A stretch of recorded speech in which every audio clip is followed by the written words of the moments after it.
Hey there, welcome to NZ Money Karma, where you can find freedom from the daily grind through budgeting, simple living and adventure. Welcome back. We're here to do a bit of cash stuffing today, and I am so relieved that that quarter of the big long budget is over. So now I'm back into looking monthly at my budget, what needs to be paid over the course of the month, but budgeting fortnightly. And I think that's going to be good for two reasons. One, I just think it's way more fun and I feel better having money to do something with, on a really regular basis. And two, it's just going to give me a little bit more control over where the money goes. I felt like last time I tried to predict what I was going to need for 12 whole weeks. Of course I got some of that wrong, and then I spent the next 12 weeks kind of taking it from one pot to put into the other. I would rather just put it in the right pot as I go, as best I can. So I've been out, I've already gone and done some shopping. I've got $600 here. So my plan essentially is to take $800 a fortnight and stuff, and then take another $800 a fortnight and put into my online accounts. So I've done the online stuff. I have been out and got some food, so that's kind of sorted. And I don't mind how it all works out, I don't mind if I had to put $1,000 online, then I would take just $600 cash, or if I needed $600 online, then I would take $1,000 cash. So as long as I stick to my $40,000 a year budget, so that'll be $1,600 a fortnight, as long as I can do that, I'm pretty happy. And as we go through, if we get time, I'm going to tell you why I need to stick to that budget and what I'm going to do with the extra money. So you'll just have to take my word for it. $600 here. I'm too slow to count on camera. I'm like 1, 2. I can't go like a bank teller. So let's just pop that to the side and get stuffing. That there is my leftover money. I was going to buy a bike trailer for myself. That's leftover challenge money from last year. So I'm not stuffing that just in general funds. I'm saving that for something good and special. I haven't come across a bike trailer yet, so that's why it's still there. So food, like I said, I've already been out. I've already done my shop and I've spent my money. But I do have $60 left over in the budget. Why do I have $60? So my aim is to spend $100 a week. I haven't achieved that, but I'm not giving up. And when I say I'm not giving up, obviously there's no point trying to pretend that I'm doing that this week, because I haven't. But I'm not going to just throw in the towel and go, okay, it's always going to be $150 a week. No, I'm going to keep fighting back against these supermarkets. And like everything, where there's a will, there's a way. I'm sure there is some way to crack this nut of $100 a week. I just haven't found it yet. I haven't figured it out. But the proof will be in the pudding, because I do have really good stocks in stores. So is it possible that, at some point during the year I can get my family on board and just say, hey, let's not buy anything for a couple of months, and then that brings down our spend. That kind of stuff, I'm curious to see how it'll all work out in the end.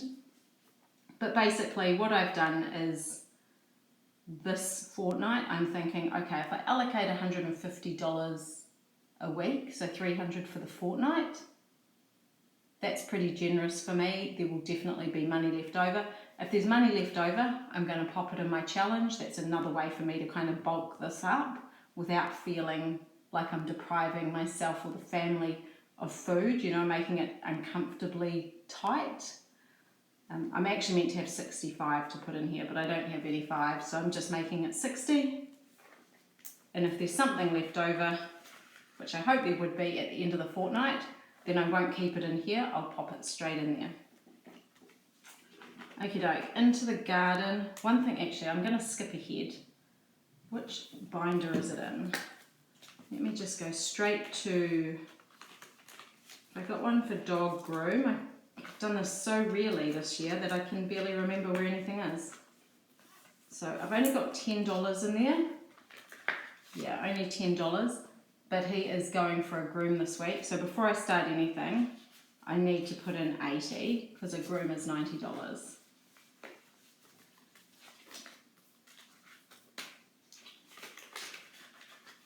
awesome. Okay, as we were. Don't want to get to the end and feel like I'm all cashed up and then all of a sudden I'm like, eek. So garden, we're definitely spending some money this year. I will do a monthly roundup, so you'll see what money I have spent and kind of some of the projects that we've got on the go. This here is for like little garden stuff, and I do have an online savings account which is related to big garden stuff. So, you know, say I'm not getting this done, but, well, not at the moment anyway, but say I was going to get a greenhouse, I wouldn't be saving for it in here. I would be using the money that I have saved online. You know, there's quite a lot of money in those sinking funds. So not everything has to come from here. So this is for little things like, I don't know, maybe I wanted to buy some straw to cover the garden for winter, or I don't know, some plants, you know, just some seedlings, that kind of thing. That's what I'm going to use that for. And actually, I would like to be able to put more in there, so let's just do it.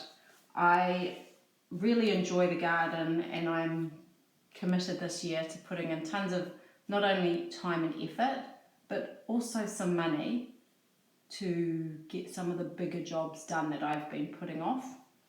Kind of been just wondering, would we stay here and is it worth it? And I still don't know that, but I've just decided that life is better when you move forward with plans, and then if something changes, you know, so be it. You move on, but you've had a good time in the meantime, if that makes sense. So I've got $70 in there. That's all right. Fun money. So I've got $30 there. So I'll put another 20. So that's 50. I haven't got anything imminently planned. It's only 2 weeks, and that's the beauty of it. I don't have to be thinking about it for like, you know, weeks and weeks and weeks. What could we possibly do? It's just, you know, cool. It's there, it's done. $50. We'll do something if it comes up. Okay, into tickets, I've only got 20, but I'm going to put 40, so that's 60. It's actually quite good having the 20s. It feels like lots of money. So much of this is psychological, isn't it? Okay, and here I've got $10 left over for pocket money, and that's because one of my children didn't do something for one of the weeks, so you don't get your pocket money, don't do the mahi, you don't get the money. This is, you know, this is the purpose of pocket money for me, is to show the kids this lesson, to help teach them this lesson. So that can go straight into that challenge. So for this next fortnight, I would need $40, and just between you and me, everyone's pretty motivated to do their jobs. And that's the thing for me. I think if you hold your line and you have, you know, you have your things that are important to your family, and I guess, you know, family values, and if you stick to your values and you're not tempted to kind of bend your values because it feels mean. I mean, it's really hard actually sometimes as a parent, isn't it, to stick to your guns. But if you do, ultimately, your family learns to live up to those values, I think, and for me that's really important. We are raising 2 great kids, and I want them to have a great work ethic, and I want them to understand the value of money, because they're very lucky and they're very privileged, and I don't want them to kind of squander those gifts. So that's the first one done.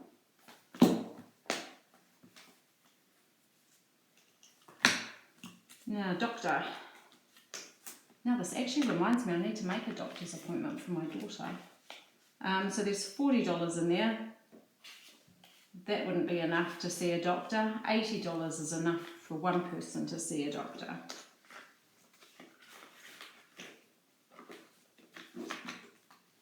And into tech, I've only got $5 there.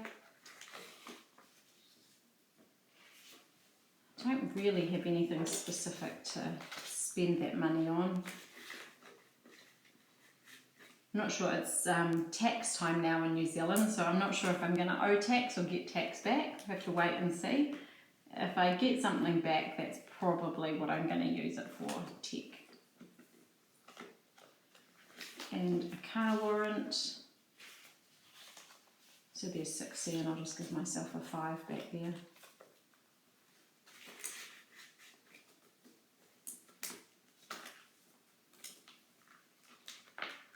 And car rego.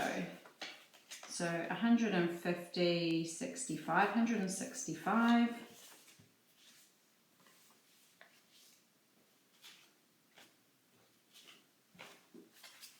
So 190. Yep.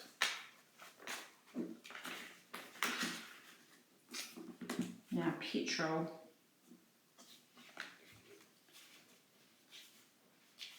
I think 60. We don't have anywhere to go. So I think if I just can bank it up, then when we do have somewhere to go, that will be good. And hygienist, there's nothing specifically for us to spend in there because I think that's actually covered for me. The kids' hygienist appointments are already covered as well, and that's because the dentist doesn't necessarily do that, but because they have braces, part of the braces plan I have is that they get a hygienist appointment, so they have 2 of those a year, and then my husband, his is completely separate through his work. So that's 170 in there. The old dentist.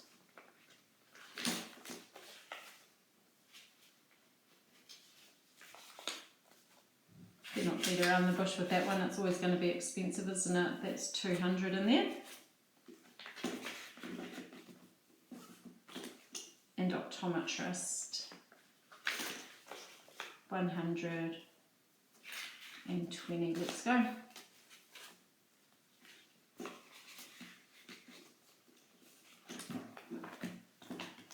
Oh, it feels so good just to have the cash in my hands.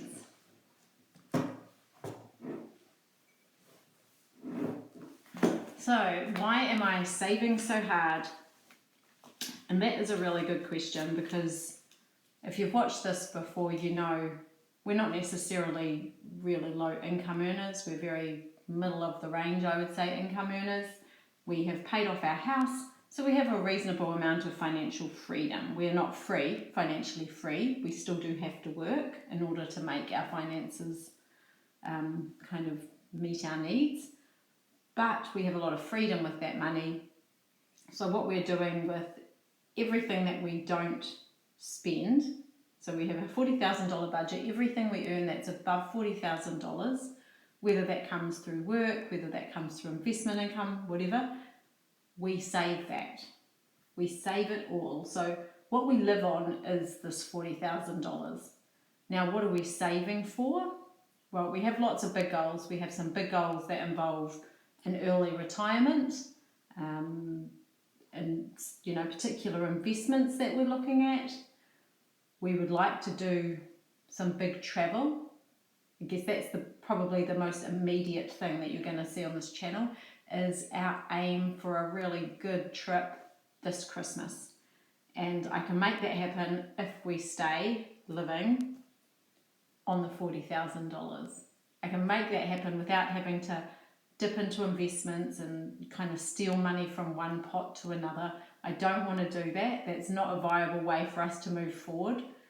So it's got to, I've got to be able to make it work with the money that we've kind of set ourselves aside. So we would be able to have a 4 to 5 week trip to Europe at Christmas. So that is so exciting. Some nights I can barely sleep just thinking about it, but I'm not there yet. So I'm still in the throes of it, so I'm so determined to stick to this budget because I want good things like that. And I do also want to be able to buy butter. So I've got, big dreams and small dreams. This challenge here is also required to make that goal happen. So that's why I have to be so very careful and so very tight with everything. Yeah. Sports. Well, we've cleaned this one out because we've had a sports tournament. and there's nothing that actually needs to go in there at the moment. Dog food, also completely empty because I've topped up the dog food, but we've got enough dog food to last about 6 weeks. So I'll just put in 5 there. Birthday, this is not the birthday that's coming up, this is the next one. So I'll just put 5 in there because we are kind of on top of that as well. Bikes, I've got $25. How am I going to make that work? Have I got any smaller change in here that I can change out? No.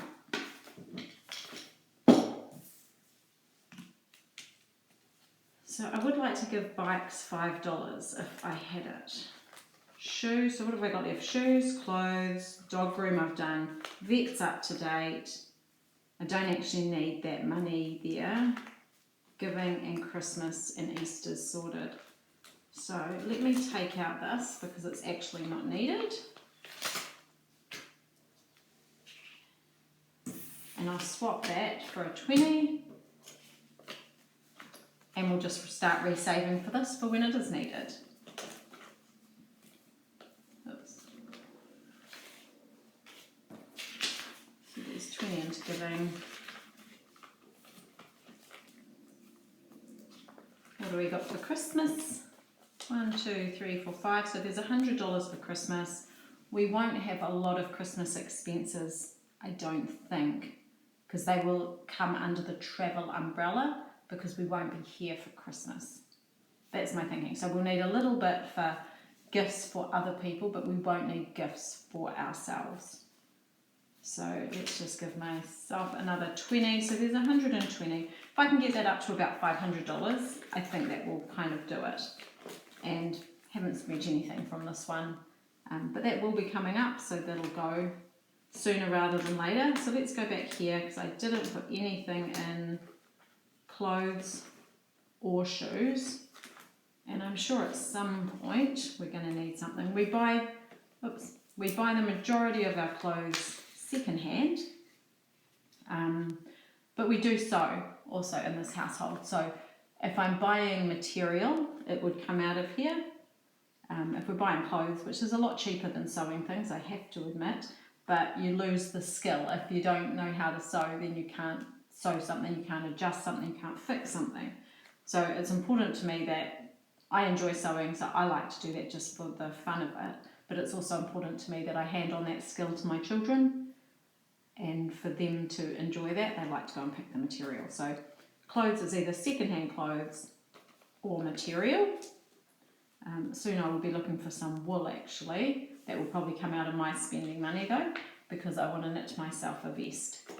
And shoes, maybe I'll put a bit more effort into that one next time, because guarantee probably in the next 3 or 4 months someone's going to need a new pair of sneakers.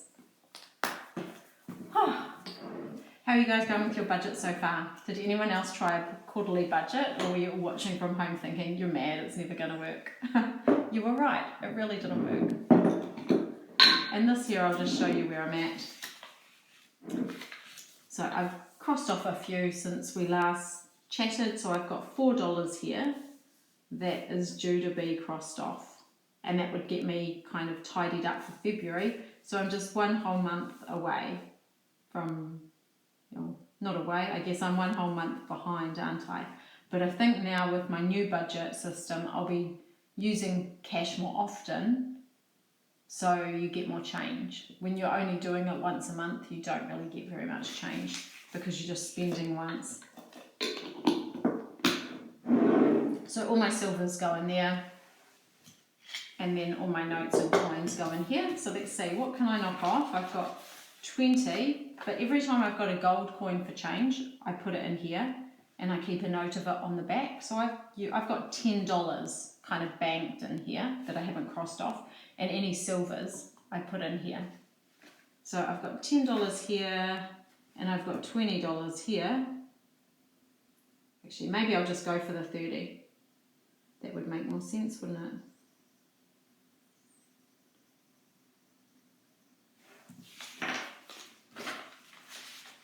And then I just have to cross this one off.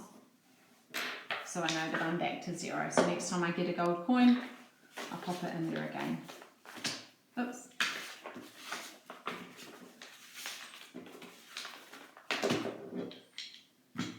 So that's it for me. Thank you guys so much for joining me. It's been an absolute pleasure to be back stuffing some cash with you guys. And I look forward to seeing you next time. Bye for now.